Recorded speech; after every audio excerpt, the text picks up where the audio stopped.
تبلیغ او دعوت د هر چا کار نه دی. بعض زمونږ باره کې وایي دوی تبلیغ نه منکر دي. نو زه ورته دا وایم دا زه څه کومه؟ دا زما څه کار دی؟ د تبلیغ څخه کړي خو دا تبلیغ دی که نه، خلکو ته د الله دین بیانول. موږ د تبلیغ نه منکر نه یو، موږ په تبلیغ باندې دومره مین یو چې خیال یې ساتو، او خیال ساتلي دا دي چې دا وایو چې ای وروره که څه دله نه درځي نو په تبلیغ کې ګوتې مه وهه. نو زه پې مین شوم که دغه پې مین شو؟ موږ پې مین شو، موږ یې خیال ساتو. یو سړی تا ته دا وایي چې وروره راځه تبلیغ له، ته ورته یې ما له څه نه راځي، ما له خپل مونځ هم نه راځي. راځه مړه څه خو به بیانې که نه. ها بل تا ته دا وایي چې نه اول خپله اصلاح وکړه، اول خپله اصلاح وکړه. او که بیا درته څه یاد شو نو هغه څه چې درته یاد دي فقط دغه نورو مسلمانانو ته ورسوه، په نورو خبرو کې به ګوتې نه وایي. په دې کې کم یو په تبلیغ باندې مین دی؟ دا اولنی که دا دویم؟ دا دویم. ولې به مین دی؟ قدر دی ورسره چې د تبلیغ اسان کار خو نه دی. هر سړی لګیا ته خیال هم کړی، هر سړی لګیا یو څه وایي.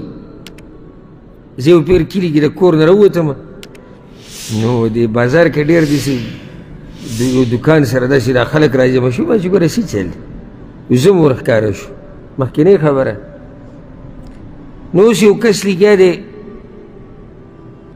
تبلیغ کوي د دوکان مخې ته، او هغه کسانو کې هغه چیت چیت ورته کینی چې عمرونه یې زیات دي او قد نه الله چیت پیدا کړي.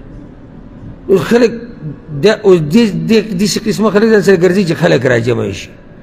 ښه نو هغه لګیا دی، والله که د هغه د خبرې سر معلوم او یخپې معلوم، یو غري ویشتو او بل غري ویشتو او کته او بر او دا او داسې. ما کسانو ته ویلي چې کله دې ګڼې ته ورغله ما یې څه چلوي امیر صاحب بیان کړي، او ګپ یې جوړ کړی د امیر صاحب نوم په هر چا باندې وروته. یو سړی نه قرآن تلاوت وله ورځي، نه الله پېژني نه پیغمبر پېژني. اول ورته وروښایه، اول دا سړی څه ورته وروښایه، نو د هغې نه بعد که دې بیانې ژوه صحیح ده که نه. دې که اوس څه غلطه خبره شتي؟ د تبلیغ نه انکار پکې شتي؟ نه، صحیح زده که بیا بل ته وروښایه. پرون دمو نن تا په منبر کېنولی دی، دا غلط کار نه دی که نه؟ یو ورځ ما یو بیان اورېدو، تاسو ته که زما دا قصه کړې مو،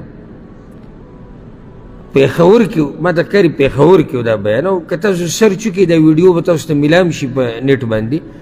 وایي د شعیب اختر بیان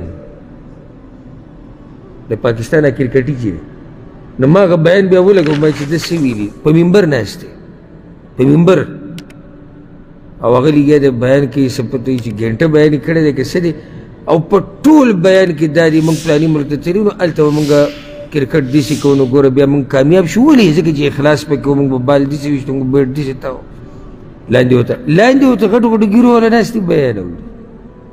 ظلم نه دی؟ زیاتې نه دی؟ دا منبر د داسې قسمه خلکو دی چې هغوی سره علم نشته، هغه پرې راشي د کرکټ باس کوي یا د ډمتوب یا د نشو تماشو قصې کوي.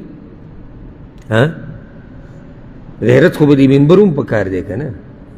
دا د پیغمبر د وارثانو منبر دی. مونږ خو دا پرېږده، هغه غریب خو هله خو هېڅ نه ورته خو صرف د کرکټ قصې کولې. په دې منبر چې داسې مولا کیني، مولا چې ګډې وډې وایي که نه، مونږ په دې هم خفه کېږو، مونږ له په دې هم غیرت راځي چې داسې مولیان نه دي په کار په دې منبرونو باندې چې خلکو ته ګډې وډې بیانوي. مولا ویمه پاتې له عامي. نو دا دعوت او تبلیغ ویې که، او ته خو 3 ورځې وي او ته 10 ورځې وي او ته 4 میاشتې وي، زه ټول عمر به یې کوې، ټول عمر به تبلیغ کوې.